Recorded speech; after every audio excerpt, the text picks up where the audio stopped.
Yes. Got it. Now, let's get started. Okay, so do you want me to start my presentation right away? Yeah.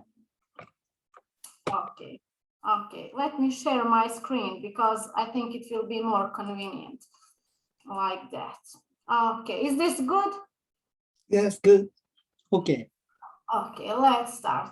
First of all, I want to tell you something about myself before we start our topic, how to learn English without a teacher or how to learn English by yourself. And please tell me, is my speed of the way I talk okay? Because sometimes I can talk too fast. So please tell me, is this speed okay? Yes. Okay, so let's start. So I am Vesna.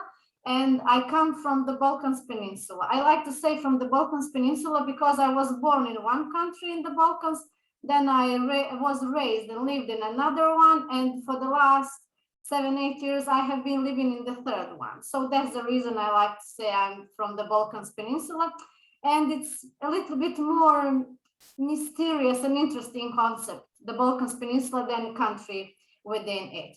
I graduated in English language and literature, and I have been teaching officially for the last 4 years. Before that, I did only tutoring, private tutoring. ESL teaching, it's not only like job for me, it's my lifestyle, because ESL teaching brought so much love and so much happiness, a lot of great people into my life, so actually it changed my life. Okay, so let's start with our main topic for today, learn English without a teacher.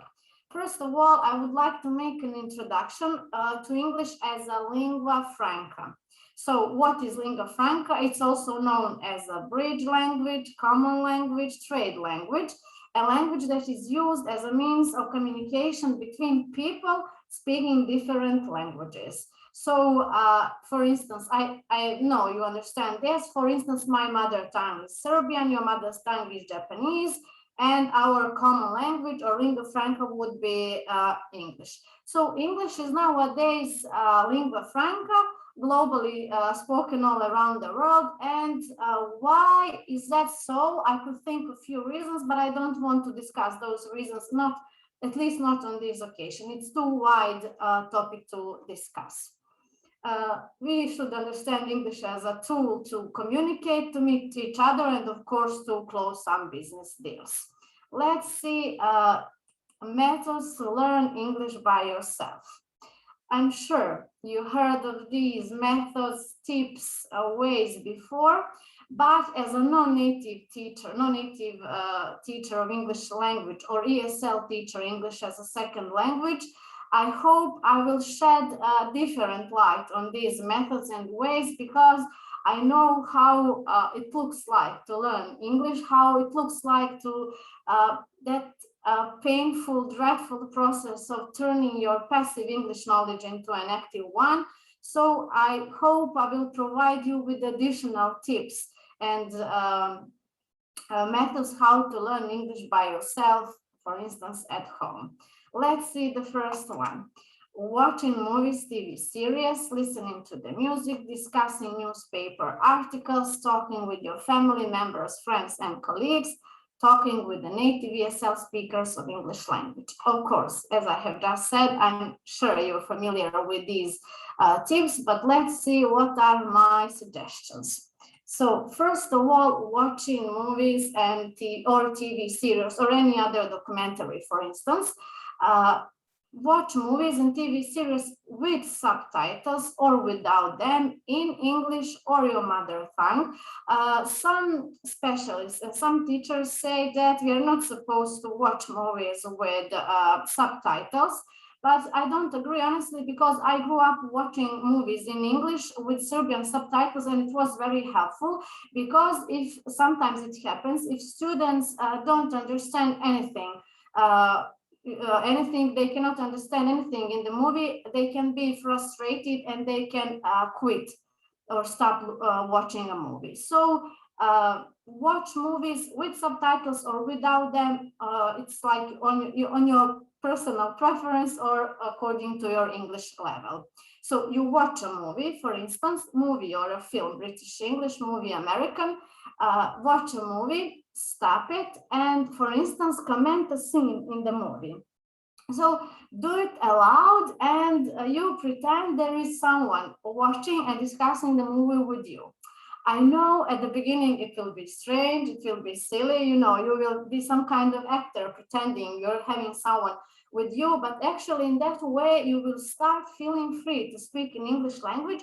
And in the future, when you find yourself in similar situation, you will at least have some kind of a base of vocabulary or words that you can use in similar situations when you find yourself, for instance, with some foreigners and you watch some movie or TV series, some baseball game, some football game or some dance performance, something similar.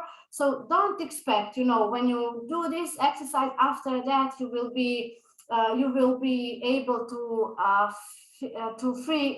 express yourself freely, because when we have interlocutor, person who communicates with us, we always feel we will be interrupted. But this is a good way to start collecting vocabulary that you will need to comment something you're watching, any kind of program or performance.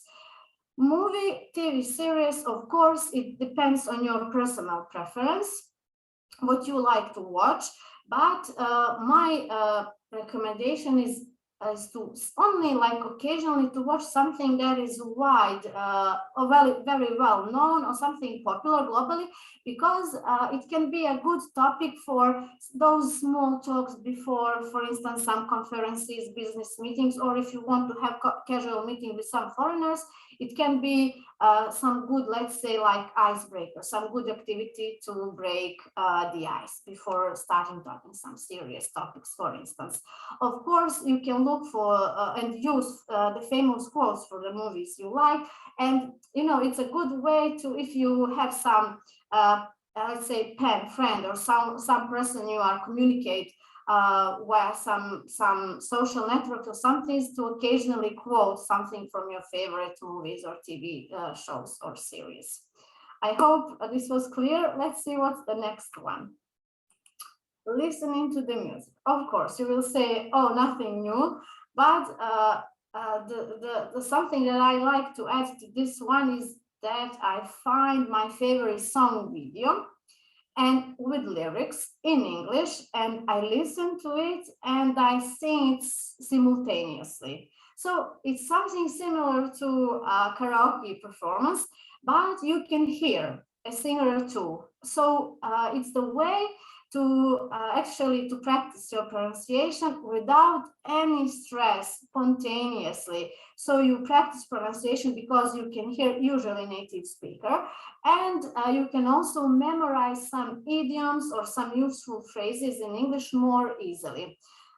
Of course, you might not have perfect singing skills, but keep singing as long as your neighbors don't complain how loud you are or how bad you are, you're fine. So listening to the music, it's of course a good way to relax ourselves, but also to practice pronunciation. And I know this one is 100%, actually all of these methods I tried, but this one is particularly a good one for as I said, to polishing up your pronunciation, because as a Slav or Serbian speaker of English language, in the past I tended to pronounce very strong G, sound G, in the words such as sing, song, something, nothing, learning, those words that are spelled with the G letter in the end. And listening to the music and singing certain songs helped me to polish up, to improve this. This is not mistake, this is actually errand. And of course, as a teacher, I shouldn't do this. What else is important about listening to the music and different songs, because we repeat same lyrics and same words for a few times, is that the fact that sometimes we can actually learn and see difference between some, let's say, some tricky or some confusing verbs in English language, verbs or any other types of words in English. So a few days ago, even though I listened to that song for many times before I could hear in one song, in lyrics, a great difference between verbs wonder and wonder. These two verbs are very confusing because they are spelled in the same way, and a lot of students find them confusing. So there was some lyrics, something like I was wandering around my house all night long, wondering what the hell to do. So this guy was apparently in love. He heard something like that, doesn't matter. But the point is that in the same lyric, in the same sentence, you can see a difference between wonder and wonder. So pay attention to things like this. You should repeat this process, I mean sing some song, until you can memorize at least a few lyrics, or until you feel that you improved your pronunciation for some specific word. Okay, let's see. I hope I didn't confuse you right now. Okay, let's see what's the next one. Discussing newspaper articles. So when it comes to this one was very beneficial for me when I was a university student, because all of my oral exams we had to take in front of native speakers, of course, and you can imagine how, at least for me, it was embarrassing to when I started studying, embarrassing to speak in front of native, especially British English professors. So this one in my case was very beneficial.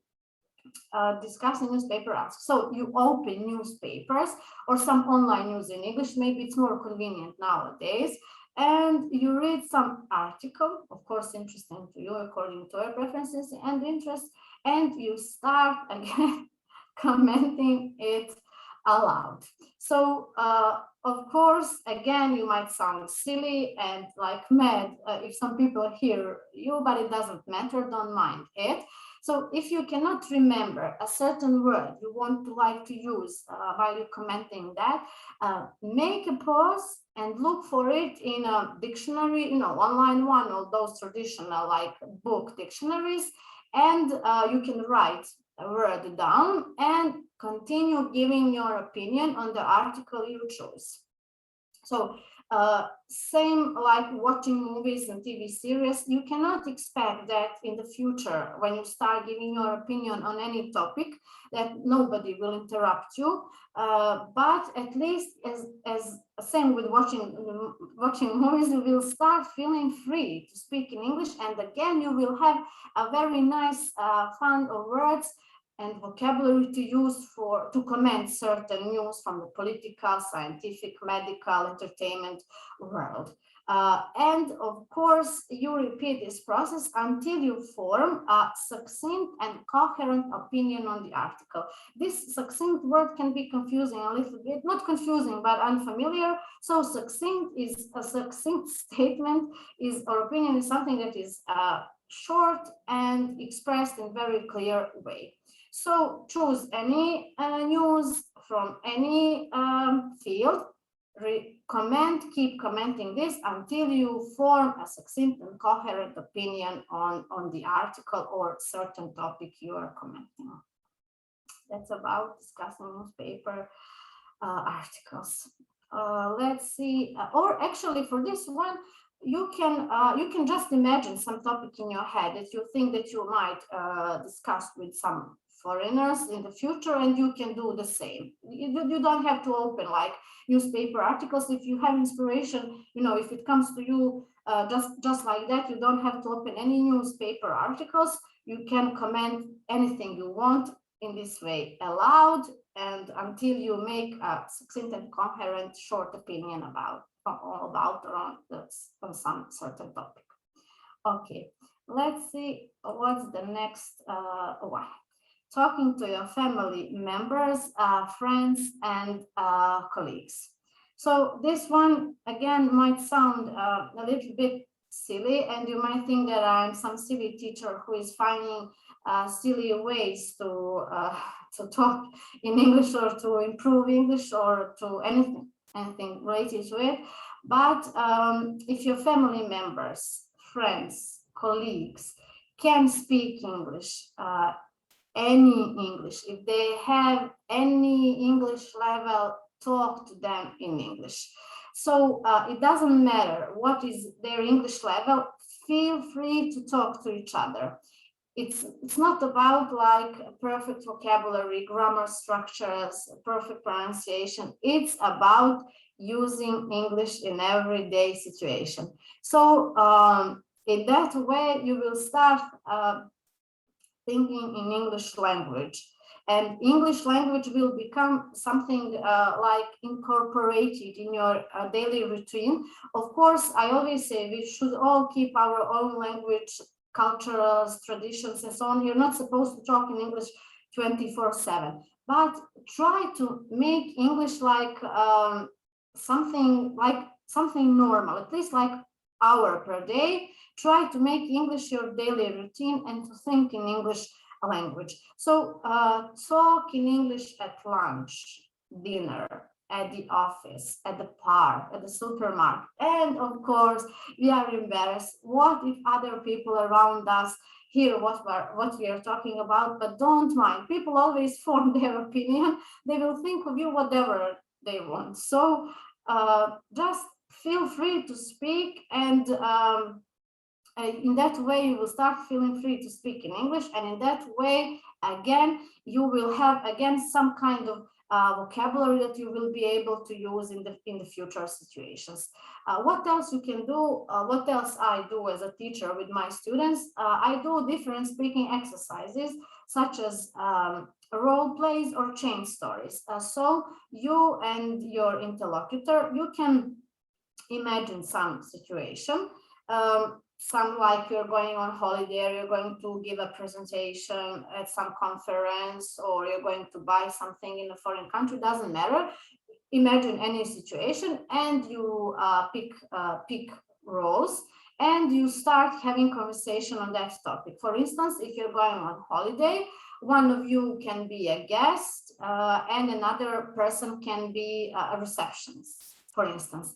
And a lot of students told me this is actually one of the best exercises for speaking skills, because even though, of course, they couldn't, sometimes they couldn't make a smooth perfect conversation in English when they were abroad, it was very helpful because at least they could remember vocabulary we used during this role play exercise, and they can understand what their counterpart was telling. So if you don't want to speak in English at the restaurant or at your office or the park, just at home find some family member or your friend and you can do this role play exercise.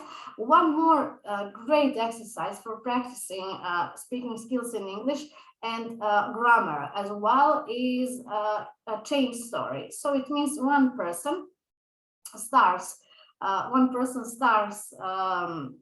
story, that person says some sentence and the next one has to continue this story. And this one is great for instance, if there are 5-6 people. So you have to be very creative and you have to start thinking in English, because you have to, make up something. And I think sometimes it's good to set up a timer so you don't have too much time to think. Point of all these exercises and what I mentioned before is to make English fun. Not like making joke of English, of course, but to understand that English is not some kind of monster. It's just a tool that we use to communicate to each other. And let's find funny and fun ways to use English, to practice English, because as I have said at the beginning, I know how it feels when you're so scared and frustrated and embarrassed to speak as a non-native speaker of English language. So let's try to make English fun. Okay, let's see my last but not least tip. And I think this one is, of course, well known. And this one is actually more like encouragement. Not like a tip to all of you. So talk with the native ESL speakers of English language. ESL speaker, don't get confused by this one. ESL speaker of English, it's also you or anybody who can use English as a second language, use or speak in English language. But when I say ESL speaker, in this case, it means someone who comes to your country like a foreigner, and they actually have to use English because it's more difficult for them to learn or to speak in Japanese, or someone who works at international companies. So English is like they use English on daily basis, or someone who grew up in English-speaking countries. People in this case, ESL speakers, people who can say they speak English at the natives level. So talk with the natives and ESL speakers of English language. Don't be shy and don't be embarrassed about your English skills. Use any possible encounter with the native ESL speakers of English language to talk with them in English. So you can start with some short, easy to understand, coherent sentences, and ask them, feel free to ask them to repeat if you don't understand something. Yeah, it might look like your interlocutor is not interested or impatient, but honestly, who cares? Practice English language. So yeah, you can be sometimes a little bit annoying, and native speakers or ESL speakers of English language can get impatient, but be brave and use that opportunity to practice English. Don't run away if you see some, for instance, foreigners looking for some help. Be brave, step up and start speaking in English language, because there is a public secret that native speakers of English language, most of them don't speak any other language. So you are the one actually who has advantage. You are the one who is more educated because you can speak one more language. So it is said that you're rich. You are rich in the way how many languages you can speak. So as I have just said, you are the one who has advantage. You are the one who is more educated because you can speak one more language. It doesn't matter what's the level. Of course, we should always strive to improve our skills, to polish them up, to learn something new. But the point is, don't be embarrassed and don't be shy about your English skills, because you are the one who is supposed to be proud of them, because you are the one who can speak one more language. So I hope this was clear and that I'm not too enthusiastic, but it's not. I remember how it looks like when you want to practice English, speaking like English, and you feel like some wall in front of you and you don't know what to say, because you're always thinking, oh, that person is a native speaker, that person can speak English better than I can, but you're not supposed to, because I have said it's a beautiful tool to communicate, and we should and think of English just like only in that way. Let me make a conclusion.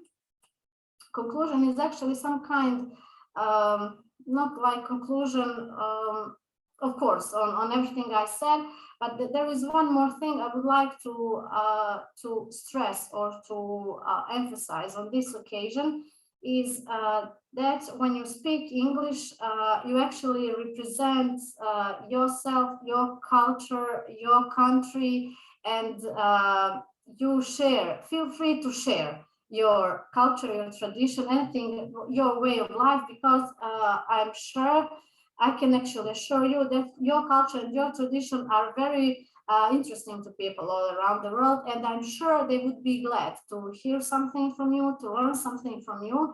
And there is something I always like to also to emphasize and to say when I teach students from Asia, that actually after all my experience in teaching students from Asia and from Europe as well, that Asian students should be even more proud of their skills, because it's much easier for European or Western people to learn English, because all European languages not all, but most of them belong to the same Indo-European language group of Indo-European group of languages. So it's much easier for us to acquire English language.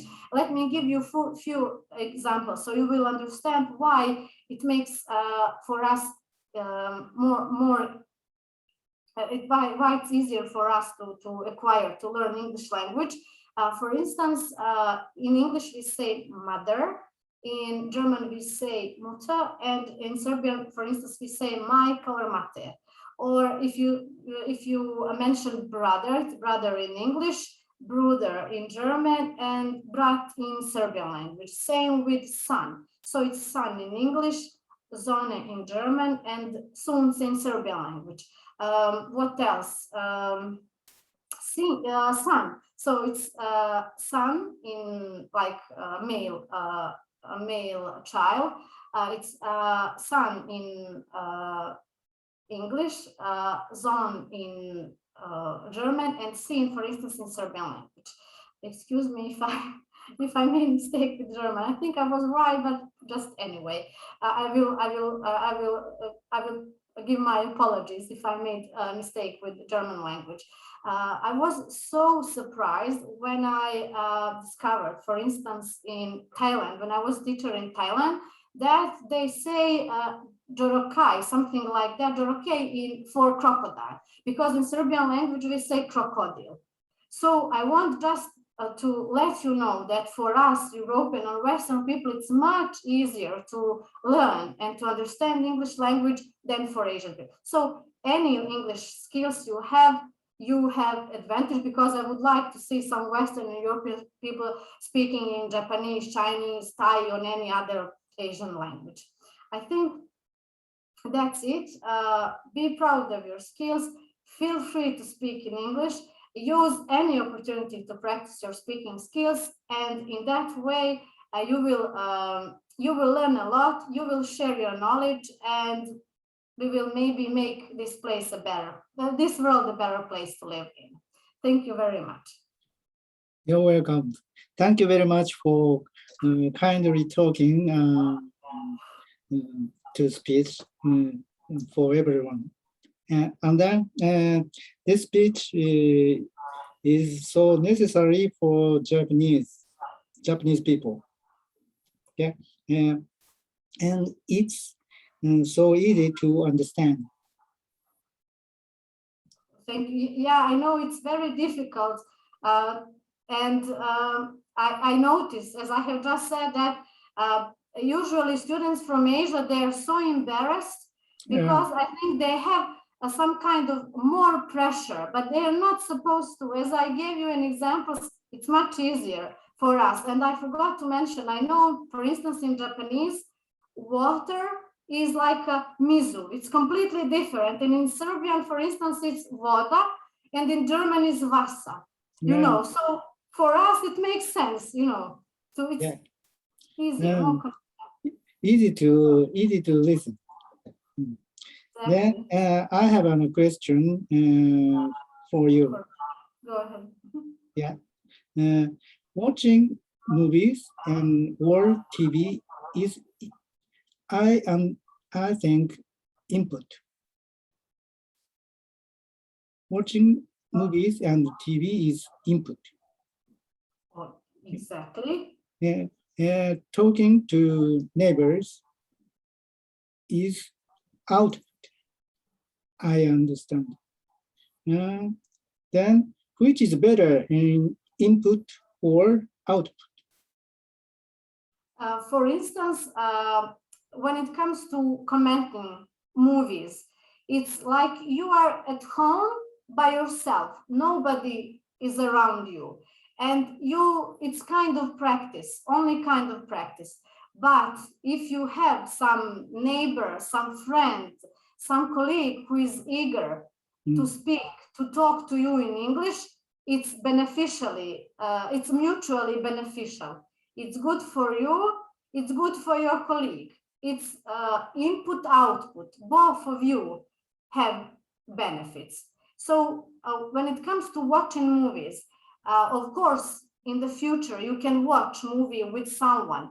But if you want to practice at home by yourself, pretend, act, be actor. Pretend you have someone next to you and you ask that person, oh, this is ugly scene, this is awful. You play like actor. Yeah, actor. Exactly. Yes. And how do you think about the way to more vocabulary? When it comes to vocabulary, again, it's a good way, like I mentioned, listening to the songs. You can read something, and then you can read something if you like some English novels or something. You can, of course, underline a familiar word, find that word in the dictionary, and then try to make your own example.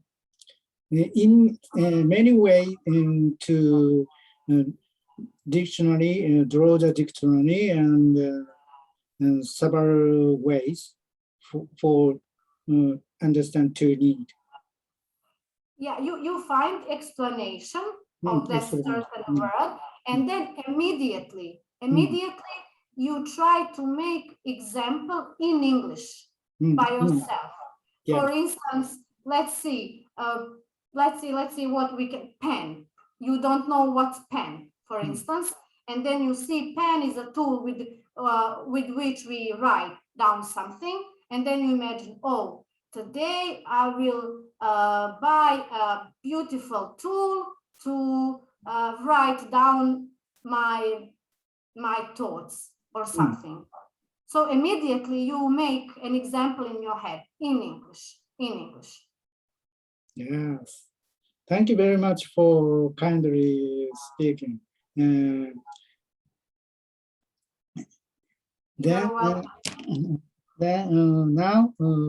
recording was turned off, Okay. Well, let's finish.